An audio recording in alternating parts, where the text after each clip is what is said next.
유명한 바라든지 식당 같은 경우에는 인스타그램으로 DM을 받아요. 그래. 심지어 이런 경우도 있어요. 당신이 어떤 라이프 스타일인지를 보고 예약을 받겠다는 거예요. 아니면 죄송하지만 어렵다고 얘기하는 거죠.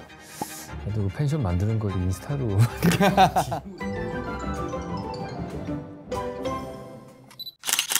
네, 안녕하세요. 오늘은 특별한 손님 모셨습니다. 마인드 마이너라고 하는 사람의 마음을 캐는 분이신데요. 송기령 박사님 모셔서 지금 현재 시대가 어떻게 돌아가는지 그런 걸 좀 나눠보려고 합니다. 제가 사석에서도 자주 뵈는 분인데 만날 때마다 재미난 얘기 많이 해주시고 그것도 재미나게 얘기하면서 배우는 것도 되게 많아요. 그래서 전혀 뭐 마음의 준비 아무것도 안 하고 왔습니다. 되게 재미난 얘기 기대하고 있으니까 많이 풀어주시기 바랍니다. 안녕하세요, 송기령입니다. 반갑습니다. 근데 저는 거꾸로 교수님 뵈면 많이 배우죠. 보통 사석에서 만난 경우도 있지만 이제 기업에 일을 함께 한 경우도 있었기 때문에 가면 보통 전문가분들이 각자의 견해를 들이시고 그다음에 그거를 이제 기업에서 받는 입장이었잖아요. 네. 근데 전 기억이 교수님 뵈면은 그냥 우리끼리 놀았던 것 같아요. 그렇죠. 네. 그래서 기업의 분들은 뭐 이해하실 수도 있는데 그것보다 이런 형태의 어떤 발견이 있구나, 또 관점이 있구나라는 부분들을 자연스럽게 들었던 것 같아요. 그래서 오늘은 제가 이제 특별히 모셔서 듣고 싶은 얘기는 이제 저희는 항상 공간에 관심이 있으니까 그 마인드 마이너 입장에서 보는 저는 좀 되게 인터레스팅한 게 인터넷상에 돌아가는 많은 키워드들을 수집해가지고 그걸 분석해서 어떻게 보면 균합적이라고 해야 되나요? 이렇게 쫙 뽑아내시는 거잖아요. 넘쳐나는 이 정보의 시대에 그걸 잘 읽어내시는 것 같아요. 그게 너무 어려운 일이었던 게 저희도 계속 고민했던 게 그거였어요. 코릴레이션하고 코제얼러티, 그러니까 우리가 상관관계를 하는 거하고 몰라요, 어려워. 설명 좀 해줘. 이런 거죠. 그러니까 누군가 그런 얘기 했었어요. 조사를 해봤더니 말이야, 예전에 네. 학교에서 흡연이 권장되지 않았으니까 네. 그 당시에 봤더니 흡연을 하는 친구들하고 그다음에 성적이라는 게 서로 반비례하더라. 네네네. 흡연이라는 게 결국 그 공부를 할 때 방해 요소가 아니냐. 이제 이거는 코릴레이션을 코저럴까 확장시킨 거였죠. 알고 봤더니 그게 아니라 공부를 잘 하지 못하는 분들이 담배를 피웠다는 그러니까 인과가 거꾸로 된 거죠.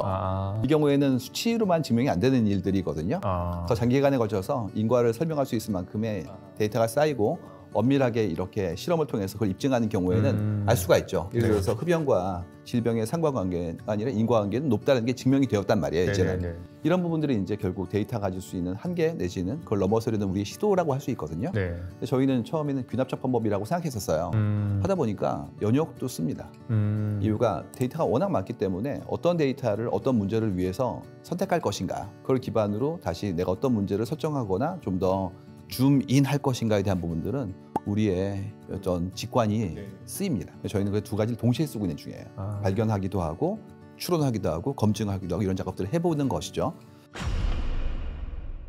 자, 그래서 오늘은 좀 공간에 대한 인사이트를 좀 배워보려고 하는데 이 빅데이터의 흐름으로 봤을 때 공간의 어떤 흐름의 특징? 뭐 이런 것들 뭐가 있나요? 저희가 프로젝트를 많이 했어요. 공간 쪽은. 왜 그러냐면 사람의 생활이라는 속에 필요한 어떤 욕구, 욕망, 그다음에 저희가 얘기하는 unmet needs, 아직은 충족되지 않았던 본인만의 어떤 갈망 같은 부분들이 비즈니스의 찬스죠. 그러니까 많은 기업들은 이제 그걸 찾고 싶어해요. 그 갭에 대한 부분들을 찾고 싶어하시거든요. 특히 언제부터 이게 더 커졌냐 하면 모바일 폰 때부터였어요. 왜냐면 모바일 폰이 나오자마자 본인의 삶의 어떤 바운더리가 넓어지고 나의 선택지가 더 자유로워지는 것을 이제 많은 기업들이 느낀 거예요. 근데 흥미로운 건 최근 5년, 6년 사이에 일어난 일인 것 같아요. 제가 한 5, 6년 전부터 건축가 선생님들을 많이 뵀어요. 왜냐하면 가는 곳마다 건축에 대한 사람들의 어떤 이해가 깊어지고 그 다음에 깊은 경험에 대한 어떤 우리의 목소리가 커지는 거를 저희는 너무 확실하게 관찰할 수 있었어요. 그래가지고 나왔던 것이 정말 아름다운 카페, 구경도 하고 차도 마시고 사진도 찍고 이런 일들이 막 벌어지면서 F&B가 너무너무 소중해진 거예요. 쇼핑몰 프로젝트도 많이 했었는데 그때마다 출발이 뭐였냐면 F&B예요. 예전 같았으면 상권에서 제일 중요한 건 뭐였냐면 물건을 파는 행위였고 음식은 오신 분들한테 주는 거였죠. 그러다 보니까 음식점을 차리려고 그러면 뭐 연도 좀 있어야 되고 그다음에 거기에 수수료도 많이 내야 되고 옛날 방식이었어요. 이제는 거꾸로 음식점 막 거의 수수료 없이 모시고 드시러 오시면 오신 김에 물건도 사세요. 이걸로 바뀌었잖아요. 이게 결국 상영위가 이제는 다양한 형태의 대안에 의해서 대행될 수 있었기 때문에 생기는 컨시퀀스라고 저희는 보는 거예요. 근데 이게 이제 커지니까 이제 어떤 일이 벌어졌냐면 대부분의 일들은 다 가상화될 수 있는데 그러면 굳이 가야 돼? 그러니까 이제 정말 아름다운 예술품을 가지고 있거나 건축물이 훌륭하거나 거기서 서비스가 매우 감동 깊거나 아니면 단 곳에 볼 수 없는 그런 유니크한 것들이 나오거나 이쪽으로 이제 이전되는 게 보이는 거예요.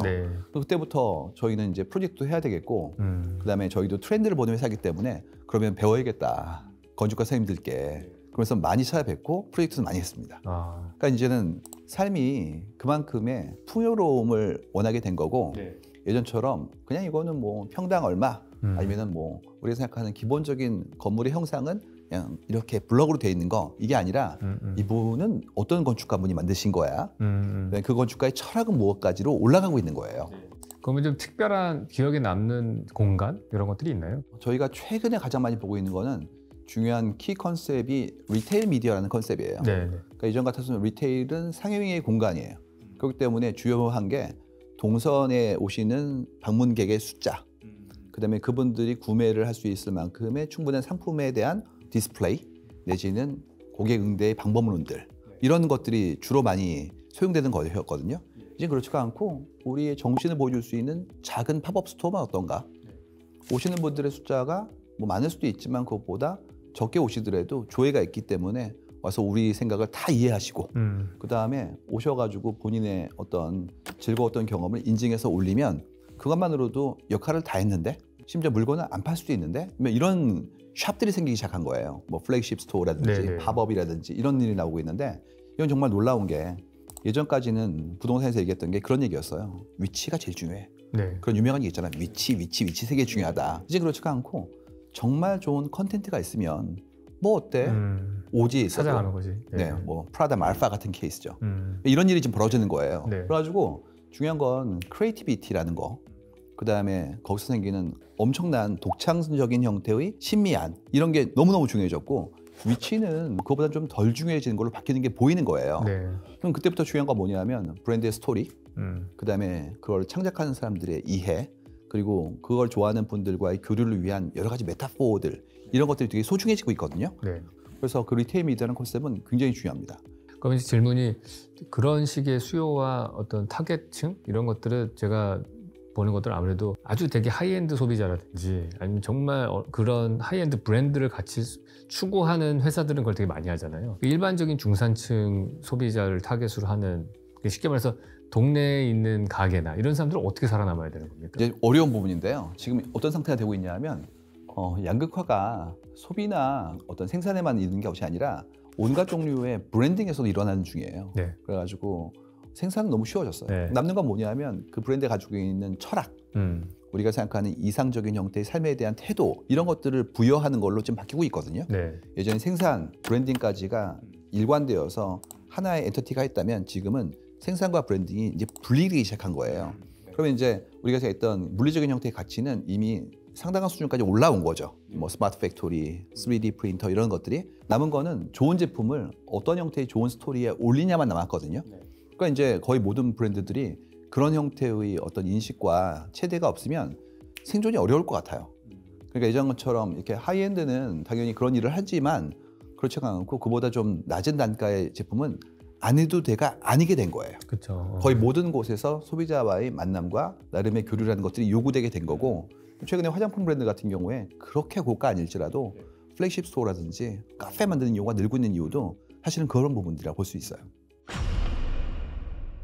저희가 요즘 흥미있게 보는 건 어떤 거냐면 아까 말씀드렸던 리테일 공간이라는 게 우리한테는 어떤 욕망의 공간, 때에 따라서는 새로운 자극의 공간이라고 한다면 그 말고도 있잖아요. 공간이. 뭐 휴식의 공간도 있고 또 한 가지 뭐가 있냐면 일하는 공간도 있죠. 이런 공간들이 각자에게 다 필요한 공간인데 이것들이 막 섞이거나 혹은 공유되어지는 것들을 너무 많이 지금 보고 있는 중이에요. 일단 출발이 뭐였냐면 나의 삶의 방식에서 협업 시스템이 변화하고 있는 게 좀 첫 번째로 좀 보여져요. 1인 가구가 엄청 늘고 있단 말이죠. 근데 그걸 저희는 어떻게 보냐면 그게 당연히 1인 가구로서의 욕망이 더 추동되어지는 것도 있지만 거꾸로 모수가 일정한 형태의 임계를 넘어가니까 공급이 는다는 것도 발견되어지는 거예요. 예를 들어서 예전에 그런 거 있었거든요. 자취하려고요? 그러면 힘들겠다. 밥도 해야 되고 빨래도 해야 되고 뭐 여러 가지 어려움이 있는데 힘들겠어. 그래서 얘기했던 건 그거였어요. 설릉 쪽에 가봐 이거였어요. 거기 오피스텔 많고 다 혼자 계신 분들이 있으니까 뭐 세탁소도 24시간, 미용실도 24시간. 그러니까 집적되어 있는 거예요. 그러니까 거기에는 퍼실리티가 이미 있기 때문에 혼자 사는 게 어렵지 않으니 거기가 그랬었거든요. 요즘은 어디나 그래요. 어디나. 그렇기 때문에 이게 최소 임계를 넘어가기 시작하면 공급이 이제 많이 들어오는 거예요. 또 한 가지는 뭐냐면 그렇게 하기 위한 그 모수라는 게 지역으로 한정되어 있으면 역시 또 최소의 시장이 형성돼야 되죠. 네. 근데 지금은 플랫폼이 나오잖아요. 예를 들어서 나 뭐 장보기 힘든데요. 그러면 새벽에 오고, 그치. 네. 그다음에 빨래 힘든데요. 그러면 이렇게 도어노브에 걸어놓고 가요. 그래가지고 이제 이것이 집중화되어지는 것이 아니라 분산되어지면서 플랫폼으로 더 커지거든요. 네. 그러면 지금 상태 어떤 거냐면 혼자 살 때의 어떤 두려움이나 불편함이 없어요. 뭐 아무래도 비용은 들지만 그걸 전체로 봤을 때는 오히려 더 쉬워진 거죠. 네. 그렇기 때문에 이런 부분들의 변화라는 게 우리의 삶의 방식을 바꾸게 되는 것이고, 그러면 자연스럽게 가옥의 구성도 바뀌지 않을까에 대한 부분이에요. 예를 들어서 저희 그거 보거든요. 세탁기가 필요 없을 수도 있겠네. 이유가 2층에 이렇게 세탁물 던질 수 있도록 만약에 전체 직접 건물을 만들어낸다면 가능하죠. 예전에 다음 커뮤니케이션이 제주도에다가 처음에 본사 이전했을 때 제가 가봤었는데 너무 흥미로웠어요. 이유가 빨래를 해줬어요. 독신 부임이 많기 때문에 출근할 때 빨래를 들고 와요. 그래서 바구니에 넣으면 퇴근할 때 주시는 거예요. 밥도 주고. 그래가지고 그때 가셨던 분들이 풍광은 제주도고 빨래 너무 편안하고 식사 다 해주고 얼마나 좋은데 그 기억이 있거든요. 그래가지고 지금 생각해보니까 빨래 다 해준다. 그러면 1인 가구용 요즘 면적이 보통 6평, 7평인데 반 평이 빠질 수가 있어요. 그렇죠. 세탁기가 없어지니까. 그러면 우리가 알고 있는 집안의 구조가 좀 바뀔 수 있겠다. 그다음에 생각나는 건 세제회사 큰일 났다. 세제를 안 살 거 아니에요. 집에서 어쨌든 안 쓰더라도 한 통씩 사던 것들이. 그렇죠. 그럼 이제 물론 이제 빨래 방에서 하겠죠. 근데 그건 B2B잖아요. 그러니까 항상 우리 얘기하는 매출이 줄지. 그 세제가 되게 중요하거든요. 예전에 우리 처음에 광고의 출발이 소업 오페라. 그러니까 라디오 그 드라마를 스폰서했던 게 소업이었어요. 늘 쓰기 때문에 패스트 무빙 커머디티 굿 FMCG에선 제일 중요한 게 세제, 샴푸 이런 것들이거든요. 샴푸는 안 없어지겠지만 세제는 없어질 수 있겠다. 좀 극단적이죠. 근데 거기까지 했더니 이런 생각이 들더라고요. 지금 홍콩의 주거 상황은 더 열악해가지고 4평 반 그러더라고요. 네. 요즘 주방 없는. 딱 그거예요. 네. 주방 놓으면 이게 한 평 넘어가는데 그냥 차 마시는 정도는 있고 나머지는 다 빼고 밑에 들어가면 잔뜩 먹을 거 있는데 이런 구조가 나온다는 거죠. 네. 그래서 이게 예전에 봤던 The Brave New World 같은 거예요. 그러니까 멋진 신세계 보면 일상생활은 다 외주화시키고 나는 그냥 일하고 즐기잖아요. 이런 일들이 좀 벌어지는구나라는 것도 되게 흥미로운 얘기였던 것 같아요. 그러면 집은 그렇다고 하고 뭐 직장은 또 어떻게? 이제 그 부분부터가 이제 흥미롭죠. 일단 저는 저희 팀이 벌써 한 8년째 지금 스마트 오피스 상태예요. 저희가 하는 일 자체가 워낙 자유로운 관찰도 좀 요구되고 그다음에 협업이 전부 다 문서화되어 있었기 때문에 그냥 일하는 방식을 그냥 우리 한번 바꿔볼까요? 그래서 8년째 하고 있는 중이에요. 저희는 벌써 8년 정도의 경험이 좀 쌓였거든요. 이번에 팬데믹 때 굉장히 많은 분들이 저희가 먼저 겪었던 일들을 겪으시는 거 보면서 이게 노하우가 좀 요구되겠다. 생각보다 문화 갈등이 크다라는 걸 알게 됐어요.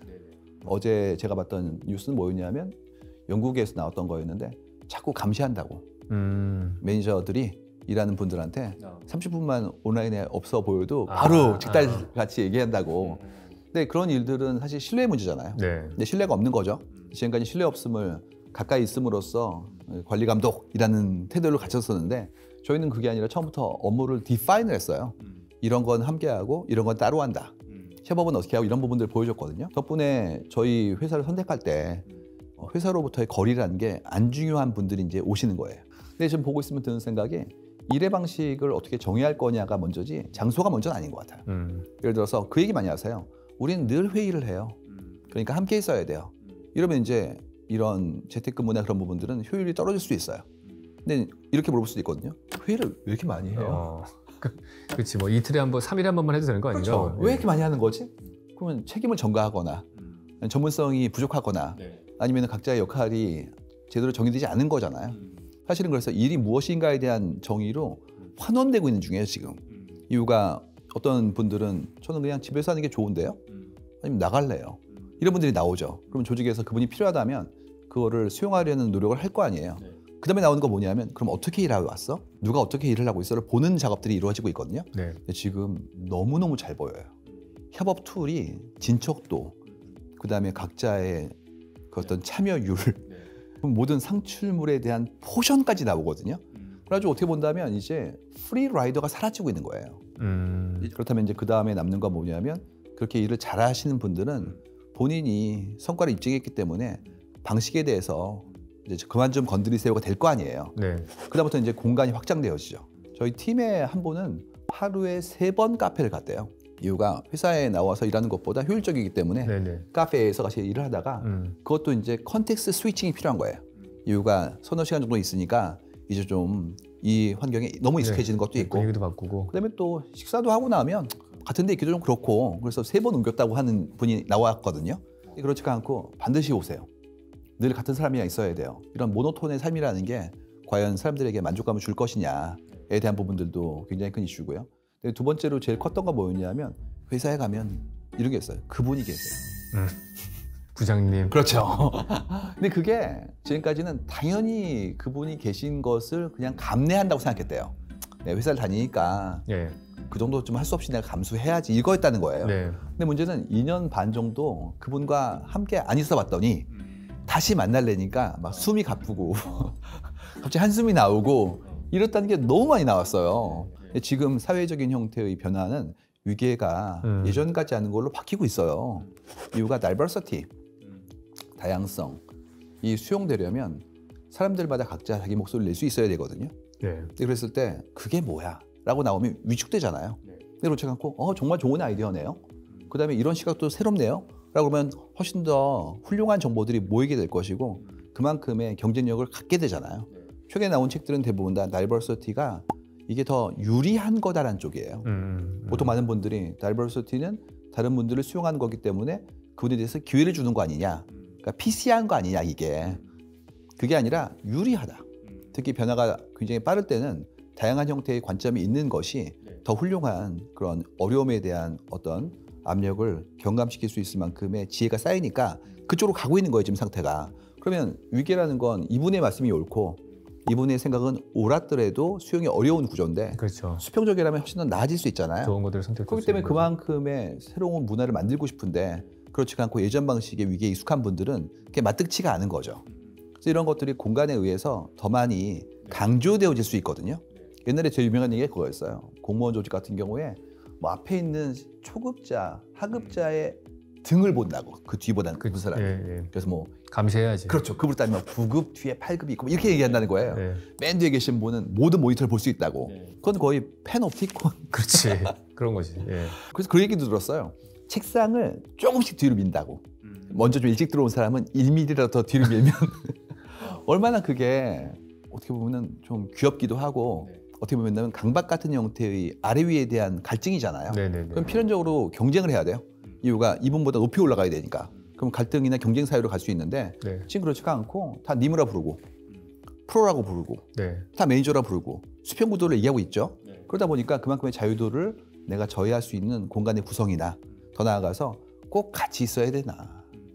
그럴 필요 없이 각자 역할을 하게 되면 되는 건데에 대한 부분들도 전부 다 새롭게 모색되는 게 보여요. 하나 질문 드리고 싶은 게 지금 말씀하신 그런 테크놀로지에 의해서 일하는 방식이 바뀌고 수평적인 구조로 되고 다핵 구조로 분산되고 뭐 더 좋은데 그럴 수 있는 직장이 전체 일자리 중에서 사실은 일단 사무직 외에 내가 지금 뭐 어디 서비스하는 사람이라든지 공장에서 일하거나 그러면 그러지는 못할 거 아니에요. 그렇죠. 그 비율이 어느 정도 됩니까? 속도 차이가 생길 수 있을 것 같아요. 이 부분은 어떤 거냐면 이번에 있었던 일이었는데요. 그 얘기 하시더라고요. 다시 제조업도 우리에게 너무너무 필요해?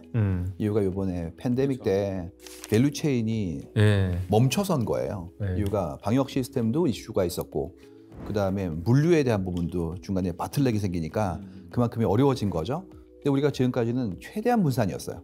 이 나라가 이걸 잘하면 상대 경쟁력을 가지고 있으면 그러면 이제 거기에 전념시키고 우리는 이걸 하고 이런 식이었는데 이번에 뭐 패권주의부터 여러 가지 사건들이 멈추는 걸 경험한 거예요. 그 다음에 전부 다 다시 가져오자. 리쇼어링 다. 리쇼어링 얘기하고 있죠. 공통적으로 이런 얘기 하세요. 자동화. 이유가 일단 첫 번째는 지역별로 여러 가지의 인프라라든지 인건비 차이가 컸기 때문인데 다시 가져오려면 그 비용을 감당해야 될 거 아니에요. 그렇죠. 근데 우리는 기본적으로 그 다른 국가보다 GDP가 올라가는 구조였기 때문에 인건비에 대한 충분한 보상이 있어야 되겠죠. 그러니까 그거를 상쇄하려면 자동화로 가야 된다는 게 1번이에요. 두 번째는 뭐냐면 팬데믹. 팬데믹이 오니까 이제는 그만큼의 사회적인 형태의 비용이 생길 수 있는 디스턴싱의 요건을 없애야 돼요. 세 번째는 뭐가 있냐면 지능화와 자동화가 이루어져야지만 홀류 생산이 가능해지기 시작해요. 이유가 이제는 정말 작은 주문과 동적인 형태의 많은 형태의 다변화된 생산이라는 게 요구되어지고 있거든요. 네. 욕망이 커지고 있고 이런 모든 것들이 자동화로 귀결돼요. 그런 이유로 날이 갈수록 자동화에 대한 부분들이 올라갈 거예요. 어쩔 수 없이. 두 번째로는 산업의 고도화라는 게 있는데 우리가 예전에는 이런 일이었어요. 우리는 벤치마크를 빨리 한 다음에 밤을 새가지고 남들보다 높은 퀄리티의 것들을 빨리 주면 되었거든요. 근데 이제는 한국이 1위권 국가의 순서로 가버렸어요. 그렇죠. 그러니까 이제는 벤치마크를 할 수 없고 우리가 뭔가를 만들어야 돼요. 그러니까 거의 모든 산업에서 생산이 자동화되기 시작하면 남는 거는 의미로의 전환인데 이쪽은 깊은 숙고가 이루어지는 거죠. 그러니까 많은 산업 분야가 이제는 숙고로 움직이기 시작해요. 세 번째로는 정말 중요한 건데 사람들과의 관계, 접점에서의 어떤 수고로움이 필요했죠. 근데 요즘 가보시면 로봇 서빙 보는 식당이 나오기 시작했고요. 네, 봤어요. 네. 들어가실 때 키오스크로 들고 들어가고요. 나중에 치울 때도 치우고 나오고 막 이런 일이 벌어지고 있잖아요. 접점이 상당한 수준까지 이제는 사람이 아닌 쪽으로 가고 있는 중이에요. 그 이유가 비용의 문제도 있지만 저희 데이터에 따르면 날이 갈수록 사람과의 교류에 대해서 좀 어려워하죠. 전화보다 문자하고 그런 거니까. 특히 그 경험이 깊지 못하면 자동화를 원해요. 그러니까 정말 정중한 분들 만나서 너무 훌륭한 서비스를 받는다면 감동을 해요. 근데 그렇지가 않고 일상적인데 감정의 소모가 이루어지는 경우 이런 것들은 굉장히 힘들어하거든요. 맨날 나오는 게 이런 거예요. 뭐 예를 들어서 편의점에 갔는데요. 거기서 계산해 주시는 분이 저한테 잔돈을 던졌어요. 화가 나요 그러거든요. 로봇이 던지면 화내지 않아요. 사람이 던지니까. 상대가 사람인 경우에는 그만큼의 감정을 요구해요. 그렇기 때문에 그런 어려운 분들은 그냥 키오스크가 좋아요가 막 보이기 시작하는 거예요. 그러면 이제 일자리가 점점 주는 거잖아요. 그래서 이제 그 부분은 이제 다시 또 이게 많은 분들이 저한테 말씀 주시는 것 중에 하나예요. AI 로보틱스 같은 게 기존의 일자리를 파괴하지 않습니까? 그러니까 보시면 예전에 산업혁명 이후에도 잡은 없어졌지만 생겼어요. 그러니까 지금은 왜 이런 얘기 나오고 있냐면 없어지는 일자리는 명백해요. 이유가 지금 있는 일자리 중에서 굉장히 사람들이 많이 노동이 제공되어지고 자동화가 가능한 부분들은 눈에 보이거든요. 특히 코스트 컷이라는 건 명백하기 때문에 뭐 ROI가 너무나 확실하니까 그쪽으로 먼저 가요. 만들어지는 건 더 많을 텐데 잘 모르는 거예요, 그거를. 뭐가 만들어질지 모르니까. 그렇죠. 그렇기 때문에 이 부분은 어떤 거냐면 생길 거다. 하지만 우리는 아직까지는 그거를 잘 모르고 지금부터 도모해 볼 거라는 게 1번이에요. 두 번째 되게 슬픈 건데 이런 기술의 발전이라는 게 인류에겐 좋죠. 나한테 안 좋을 수도 있어요. 그렇지. 나만 못할 수도 있지. 그러니까 내일은 내가 새롭게 만들어야 되는데 그런 재교육의 과정이라든지 나이가 많을수록 불리하겠네. 아무래도 수용성이죠. 그러니까 나이가 많다는 부분들은 아무래도 보수적일 거라는 가정이 있는 건데 어떤 분은 아닐 수도 있는데 어떤 분은 좀 어려울 수도 있으니까 특히 본인의 기득권을 내려놔야 된다면 예를 들어서 내가 20년 정도의 경력인데 이 일이 자동화돼 버려요. 난 처음부터 찾게 될 거 아니에요. 나는 근데 20년 차의 어떤 보상을 요구할 수도 있으니까 전환기가 아프죠. 그래서 너무 슬픈 게 그런 거예요. 인류에겐 좋을 수 있지만 당신에겐 아닐 수도 있다. 그래서 제가 볼 때 교육이 바뀌어야 될 것 같아. 제일 먼저. 교육 시스템이. 제일이에요. 저희가 지금 보면 볼수록 가장 중요한 건 교육 시스템인 것 같아요. 너무 전근대적이죠. 20대 공부해서 앞으로 60년을 먹고 살아라, 뭐 40년 먹고 살아라. 일단 60년 이상이 되니까 문제가 되는 것이고 저희 그런 얘기 많이 하거든요. 뭐 강연이라든지 맨날 보면 20대 분들 계세요. 그래서 손을 드시죠. 그러면 앞으로 100년간 살아계실 거라고. 끔찍해. 지금 기대 수명 120 몇 살 나와요. 그러니까 정말 그분은 100년 남았단 말이에요. 그럼 이제 그러면 그분은 지금의 직장을 그때까지 다닐 확률이 별로 없죠. 직업도 몇 개를 하실 건데 직장은 뭐 10대 개가 될 수도 있죠. 그렇기 때문에 지금 필요한 건 어떤 거냐면 계속 배울 수 있을 만큼의 호기심을 유지해야 돼요. 이유가 예전 같았으면 이걸 배워서 기회를 얻으면 일정한 자격을 획득하고 직업을 얻으면 그 직장에서 나의 커리어를 끝낸다는 거였거든요. 커리어, 직업, 직장이 같은 거였다고요. 맞아. 이제 그렇지가 않고 직장은 직업을 구성하는 일부의 컴포넌트고 그 다음에 직장을 넘어선 직업은 내 전체 커리어의 일부겠죠. 그렇기 때문에 더 길게 보는 작업이 있어야 되니까 지금의 교육은 그냥 첫 번째 커리어를 얻을 수 있는 스테핑 스톤 정도고 그 다음에 꾸준히 교육을 받아서 그 다음에 역량을 획득해야겠죠. 제가 책에서 썼던 얘기는 재사회화였어요. 리소셜라이제이션. 특히 예전에 교육을 받았던 분들일수록 더 요구될 거다. 이쪽을 보고 있습니다. 우리나라를 뭐 대표하는 도시가 서울이라고 치면 규모 면에서 봤을 때 서울이 글로벌리 그 어떤 빅데이터나 이런 걸 봤을 때는 어느 정도의 경쟁력이 있는 도시라고 보세요? 저희 서울 프로젝트 많이 했어요. 네. 그러냐면 지금 저희가 흥미롭게 보는 게 한국산 글로벌 브랜드가 꽤 나오기 시작했어요. 그러니까 보통 예전에 그 티셔츠 입으면 써 있잖아요. 뭐 런던, 네, 파리 써 있는 그치. 거. 거기 없지. 거기서 서울서 없었거든요. 근데 지금 이제 나오기 시작했어요. 그래서 이런 일들이 벌어진 게 결국에는 한국 문화, 상품에 대한 전 세계 인지가 올라간 거거든요.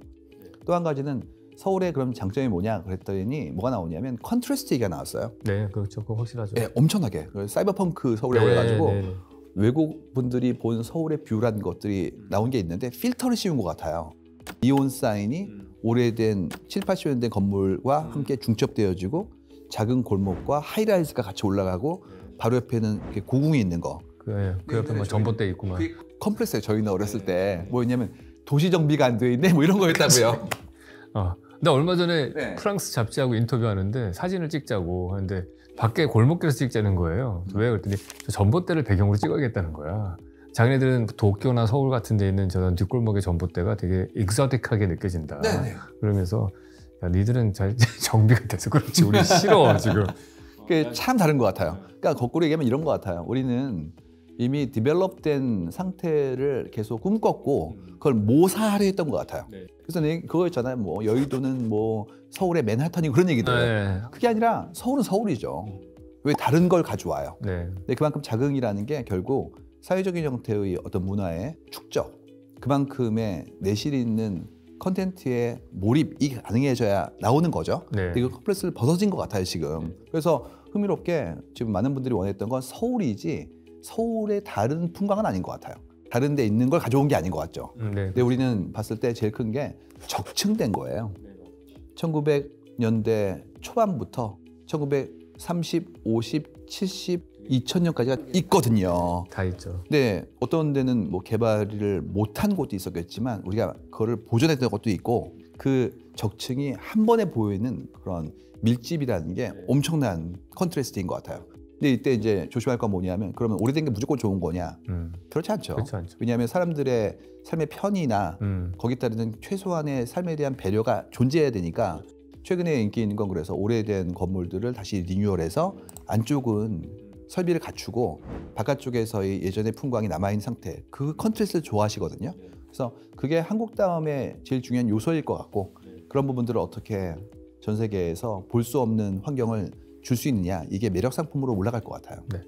과거에는 그렇게 리모델링해서 하는 것들이 사실 돈이 더 들어가거든요. 그걸 보존하면서 그걸 만든다는 게. 그리고 아무래도 용적률도 더 떨어지고 하니까 안 됐는데 최근에 가서는 그 분기점에 이른 게 공사비가 올라가는 거야.